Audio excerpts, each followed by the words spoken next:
Assalamualaikum warahmatullahi wabarakatuh. Shalom, Om Swastiastu, Namo Buddhaya, Salam Kebajikan. Perkenalkan, nama saya Alia Arianti. Halo semua, perkenalkan nama saya Alma Natasha. Perkenalkan, nama saya Dwi Karunia Nirbaya Caesar Putri.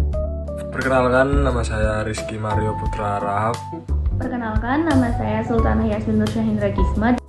Hai, perkenalkan nama saya Yosefian Christian. Di sini akan menjelaskan pengertian singkat dari mens rea. Mens rea adalah istilah hukum yang berasal dari bahasa Latin yang berarti niat jahat atau niat bersalah. Dalam konteks hukum pidana, mens rea merujuk pada unsur niat atau kesadaran seseorang saat melakukan perbuatan yang dianggap melanggar hukum. Prinsip ini menekankan bahwa untuk seseorang bisa dinyatakan bersalah atas suatu tindak pidana, selain harus adanya tindakan fisik yang melanggar atau actus reus, juga harus ada elemen niat ataupun kesengajaan untuk melakukan perbuatan tersebut. Terdapat dalam Kitab Undang-Undang Hukum Pidana atau KUHP, khususnya terkait tindak pidana yang membutuhkan unsur kesengajaan, dolus atau kelalaian, culpa. Pasal dalam KUHP yang mengandung konsep mens rea adalah pasal 338 KUHP.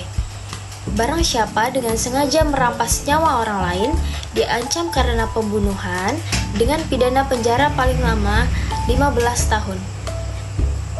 Jadi, dapat kita lihat di sini unsur dengan sengaja menunjukkan bahwa adanya mens rea.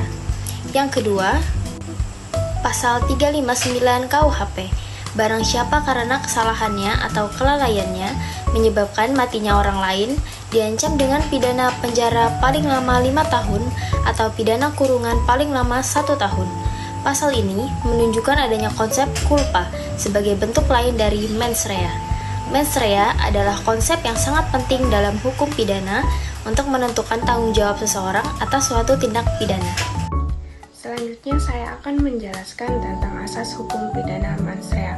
Konsep mens rea berakarkan pada asas hukum pidana yang menyatakan tidak ada pidana tanpa kesalahan, yang artinya seseorang baru dapat dijatuhi pidana jika ia melakukan perbuatan dengan sengaja atau lalai. Oke, jadi kali ini saya akan mencoba menjelaskan 3 fungsi dari mens rea. Jadi fungsi yang pertama itu adalah untuk menentukan tingkat kesalahan. Jadi mens rea itu membantu untuk menentukan tingkat kesalahan pelaku yang nantinya tingkat kesalahan itu akan sangat mempengaruhi putusan pengadilan. Kemudian yang kedua, untuk mengklasifikasikan tindak pidana. Jadi tindak pidana itu akan diklasifikasikan berdasarkan dari elemen mens rea mereka. Nah, kemudian yang ketiga yang terakhir adalah fungsi untuk pembelaan hukum. Jadi mens rea itu juga akan mempengaruhi pembelaan hukum dari si pelaku. Saya akan menjelaskan contoh kasus. Yang pertama, ada pencurian. Jika seseorang mengambil barang milik orang lain tanpa izin, maka unsur actus reusnya atau perbuatan telah terpenuhi. Namun, untuk dapat dipidana, haruslah dibuktikan bahwa si pelaku memang memiliki niat untuk mencuri atau mens rea.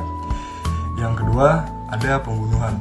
Jika seseorang menyebabkan kematian orang lain, maka unsur actus reusnya telah terpenuhi. Namun, untuk dapat dipidana, harus dibuktikanlah bahwa si pelaku memang melakukan pembunuhan itu dengan cara sengaja atau memang berniat untuk membunuh, atau karena kelalaian yang sangat berat.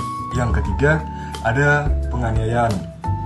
Jika seseorang memukul orang lain hingga luka berat yang dialami si korban, maka untuk membuktikan atau memastikan adanya tindak pidana penganiayaan, haruslah dibuktikan bahwa pelaku memang memiliki niat untuk melukai si korban atau setidaknya menyadari bahwa perbuatannya akan mengakibatkan luka terhadap si korban. Di sini saya akan melanjutkan penjelasan tentang komponen mens rea dan contoh kasusnya. Komponen mens rea yang pertama, ada niat. Contoh kasusnya, seseorang yang dengan sengaja dan memiliki niat untuk mencelakai dan menghilangkan nyawa seseorang. Yang kedua, kesengajaan. Contoh kasusnya, seseorang yang mengedarkan dan menjual obat-obatan terlarang, di mana penjual tersebut mengetahui bahwa tindakannya dilarang hukum, namun ia tetap menjual obat-obatan tersebut. Ketiga, kelalaian. Contoh kasusnya, seseorang yang mengemudikan mobil dengan kecepatan tinggi sehingga menyebabkan sebuah kecelakaan yang fatal.